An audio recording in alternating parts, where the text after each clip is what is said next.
এই সেই মহারাজা কৃষ্ণচন্দ্রের রাজবাড়ি এখানে তুলে ধরা হয়েছে এই থিমে। আর সেই কিউট দুর্গামা এখন আমাদের সামনে।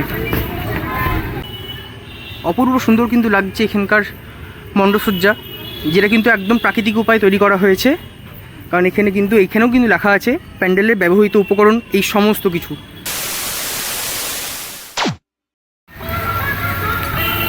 নমস্কার বন্ধুরা, আমি তন্ময় আপনাদের সকলকে স্বাগত জানাচ্ছি আরও একবার আমার এই চ্যানেলে। শুভ বিজয়া দশমী। আর আজকে আমি এখন চলে এসেছি আসানসোলের আর বার্নপুরের একদম মধ্যবিত্ত রবীন্দ্রনগর রোডে। আর এই রবীন্দ্রনগর রোডের সামনেই হয়েছে একটা খুবই বিখ্যাত দুর্গাপুজো, সেটাকে আমরা দর্শন করব। এবং এরপরে আমরা কিন্তু যাব সেই বিখ্যাত কিউট দুর্গা মায়ের কাছে, যেটা সোশ্যাল মিডিয়ায় খুব ভাইরাল হয়েছিল। তো ফার্স্টটা আমরা এখন দেখিনি, এটা তারপরে যাব ওই দিকে। তো দেখুন এখানকার এই প্যান্ডেলের থিম কিছুটা এইভাবে তৈরি করা হয়েছে। আর যেহেতু বৃষ্টি হচ্ছে তাই প্রচণ্ডভাবে কিন্তু কাদা আর জল এখানে।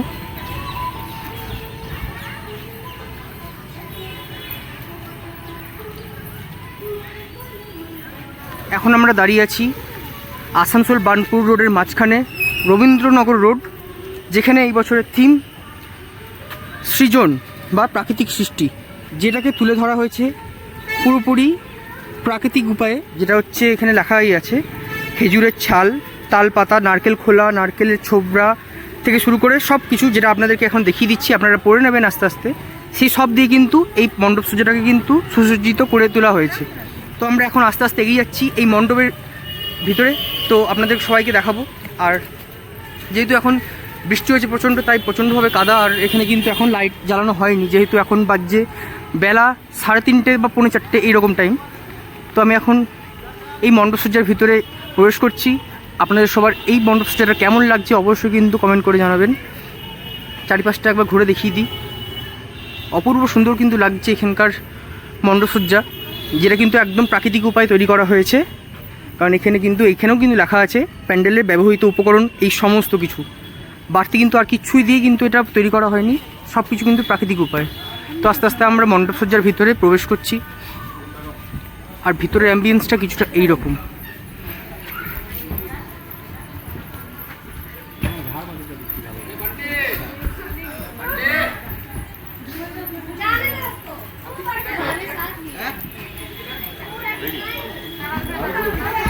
এই মণ্ডপসজ্জার ভিতরের অ্যাম্বিয়েন্সটা কেমন লাগলো আপনাদের অবশ্যই কিন্তু কমেন্ট করে জানাবেন। এরপর দেখাচ্ছি দুর্গা প্রতিমাকে।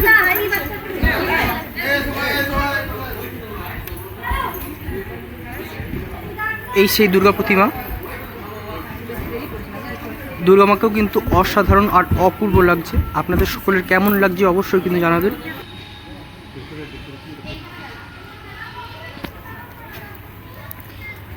এবার চলুন বেরিয়ে যাওয়া যাক বাইরের দিকে। আর এই ডেকোরেশন আর এই মণ্ডপসজ্জা প্লাস দুর্গা প্রতিমা আপনাদের কেমন লাগলো অবশ্যই কিন্তু জানাবেন। এবার বেরিয়ে যাচ্ছি। এরপরে যাব নেক্সট আরও একটা খুব স্পেশাল মণ্ডপসজ্জার উদ্দেশ্যে।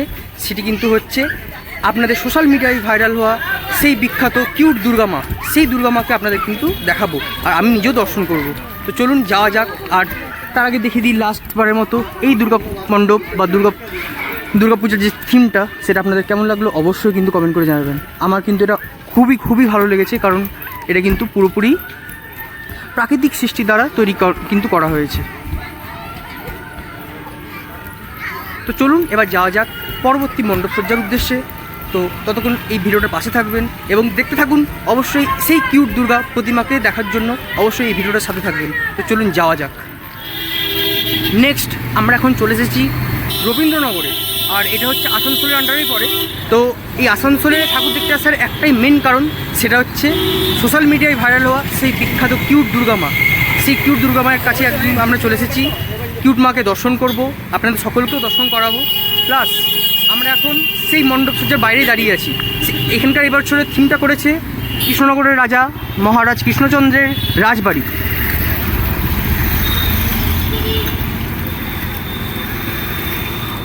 এই সেই মহারাজা কৃষ্ণচন্দ্রের রাজবাড়ি এখানে তুলে ধরা হয়েছে এই থিমে। এখানে লেখা আছে উপরেই ধর্ম যার যার, উৎসব সবার। তো চলুন আমরা আস্তে আস্তে প্রবেশ করছি এই মণ্ডপসজ্জার ভিতরে। আর আপনাদেরকে দেখাচ্ছি এখানকার কিউট দুর্গা মা। এখন আমরা যে প্রবেশ করলাম এই জায়গাটা হচ্ছে কৃষ্ণনগরের রাজা মহারাজ কৃষ্ণচন্দ্রের রাজবাড়ি, সেটাকে এইভাবেই কিন্তু তুলে ধরা হয়েছে। আপনাদের আস্তে আস্তে কিন্তু সমস্ত দিকটা কিন্তু দেখাবো। আমি আর থাকতে পারছি না মেন কারণ কিউট দুর্গা মাকে দেখার জন্যে। তো আপনাদের সকলকেও তো দর্শন করাবোই, তার আগে বাইরে একটু দেখিয়ে দিই যে কেমনভাবে এই মণ্ডপসজ্জাটাকে প্রস্তুত করা হয়েছে। এইখানে দেখুন গোপাল ভাঁড় এবং গোপাল ভাঁড়ের গিন্নি খুব সুন্দর করে কিন্তু এখানে তৈরি করা হয়েছে। এখানে মহাদেবকে বসানো হয়েছে। আর এই হলো সেই রাজবাড়ি যেরকমটা আমরা দেখে এসেছি কৃষ্ণনগরে, সেই রাজবাড়ি কিন্তু এখানে তুলে ধরা হয়েছে। কেমন লাগছে এই বাইরের অ্যাম্বিয়েন্সটা অবশ্যই কিন্তু জানাবেন। আর বিশেষ করে আসানসোল আসার কারণটাই হচ্ছে এই একটাই মাত্র ঠাকুরকে দেখার জন্য। কিন্তু তার আগে আপনারা দেখলেন এত সুন্দর একটা দুর্গা মণ্ডপ, যেটা একটু আগে আপনাদেরকে দেখালাম। তো চলুন এরপরে ভিতরে প্রবেশ করা যাক এবং দেখানো যাক। আস্তে আস্তে আমরা প্রবেশ করছি এই মণ্ডপসজ্জার ভেতরে। তো চলুন প্রবেশ করা যাক। আর সেই কিউট দুর্গা মা এখন আমাদের সামনে। তার আগে আমি দেখিয়ে দিই, এটা হচ্ছে রাজার রাজসভা বা রাজার মহল, যেখানে মন্ত্রীমশাই, পণ্ডিত, বৈদ্য, রাজবৈদ্য, বিজ্ঞানী থেকে শুরু করে সবাই কিন্তু আছে, যাদেরকে আমরা গোপাল ভাঁড়ের কার্টুনে কিন্তু দেখে এসেছি এতদিন। তো ভিতরের অ্যাম্বিয়েন্সটা কিছুটা এইরকম। ভিতরে খুব সুন্দর করে কিন্তু সাজানো হয়েছে। আর তার সাথে সাথে এখন আমরা দেখাচ্ছি সেই কিউট দুর্গা মাকে, যেটা কিন্তু সোশ্যাল মিডিয়া জুড়ে প্রচণ্ড পরিমাণে ভাইরাল। সেই দুর্গা মা এখন আমাদের সামনে। অসাধারণ, অপূর্ব লাগছে মাকে।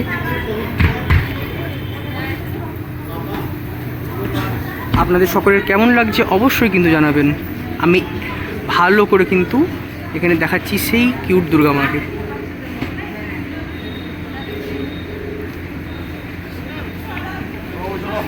কিউট দুর্গা।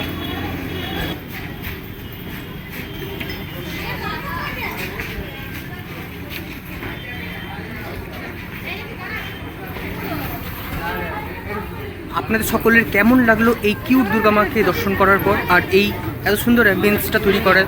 তো এইখানে তৈরি করেছে, আপনাদেরকে যেহেতু বললাম যে রাজা কৃষ্ণচন্দ্রের রাজবাড়িটাকে, তো সেই রাজবাড়িটাকে এখানে তুলে ধরা হয়েছে। তার সাথে সাথে এত সুন্দর কিউট দুর্গা মা আপনাদের কেমন লাগলো অবশ্যই কিন্তু জানাবেন।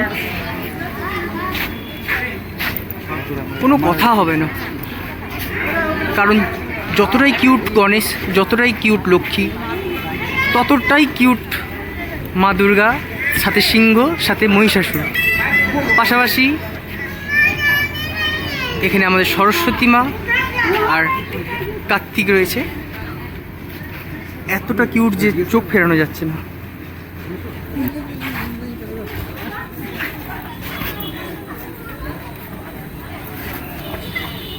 তো এই কিউট দুর্গা মাকে আপনাদের কেমন লাগলো অবশ্যই কিন্তু জানাবেন। তো চলুন এবার যাওয়া যাক বাইরের দিকে, এবার দেখা যাক এখানে সামনাসামনি আর কোন দুর্গা প্রতিমা আছে বা দুর্গা মণ্ডপ আছে, সেটা আপনাদেরকে দেখাবো। আর না হলে এখান থেকে বেরিয়ে যাব বাড়ির উদ্দেশ্যে। এত সুন্দর ঠাকুর দেখার পর আর মনে হয় না যে আর কোনো ঠাকুরকে দেখি বা অন্য কোনো পূজা মণ্ডপ দর্শন করি, তো তাও দেখব। আর দেখুন একবার বাইরেটা দেখিয়ে দিচ্ছি আপনাদের অ্যাম্বিয়েন্সটা, কত সুন্দর করে কিন্তু এটা তৈরি করা হয়েছে। তো চলুন যাওয়া যাক এবার বাইরের উদ্দেশ্যে। নেক্সট এখন আমরা চলে এসেছি আসানসোলের আফটার গার্ডেনে। আর এই আফটার গার্ডেনের দুর্গাপুজো আপনাদেরকে দেখাবো। তো চলুন, এটাই হবে এই আসানসোলের লাস্ট দুর্গাপুজো আমাদের দেখানো। এরপরে আমরা চলে যাব বাস ধরে বাড়ির উদ্দেশ্যে। তো চলুন দেখানো যাক এই আফটার গার্ডেনের দুর্গাপুজো। চলুন আস্তে আস্তে ভিতরে প্রবেশ করি আমরা এবং প্রতিমাকেও দর্শন করাই।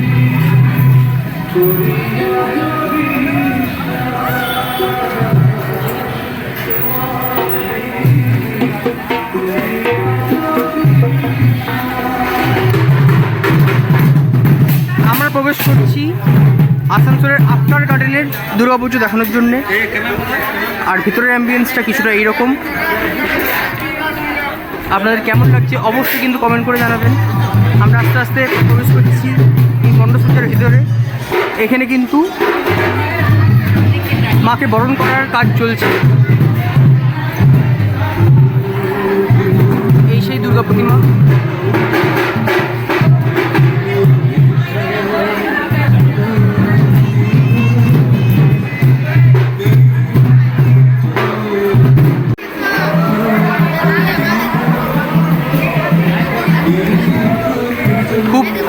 লাগছে এই প্রতিমাকে দর্শন করার পরে। আপনাদের সকলের কেমন লাগছে এই প্রতিমা অবশ্যই কিন্তু জানাবেন। আর মাকে কিন্তু এখানে বরণ করা হচ্ছে, যে প্রতিমাকে পুজো করা হয়েছে সেই প্রতিমাকে লাইন করে সারিবদ্ধভাবে এখানে কিন্তু মাকে বরণ করার কাজ চলছে। আর এই হচ্ছে এই আপকার গার্ডেনের দুর্গা প্রতিমা।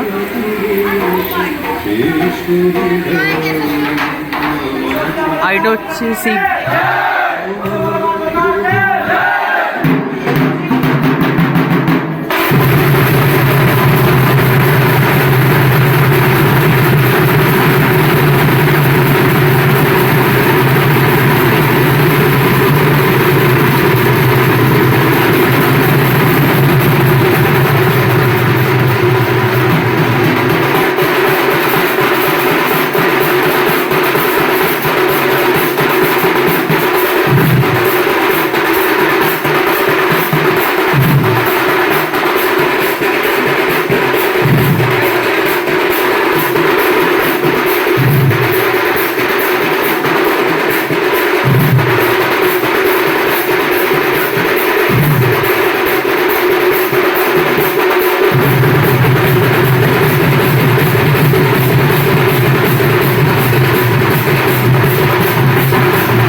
এই মণ্ডপসজ্জার বাইরে।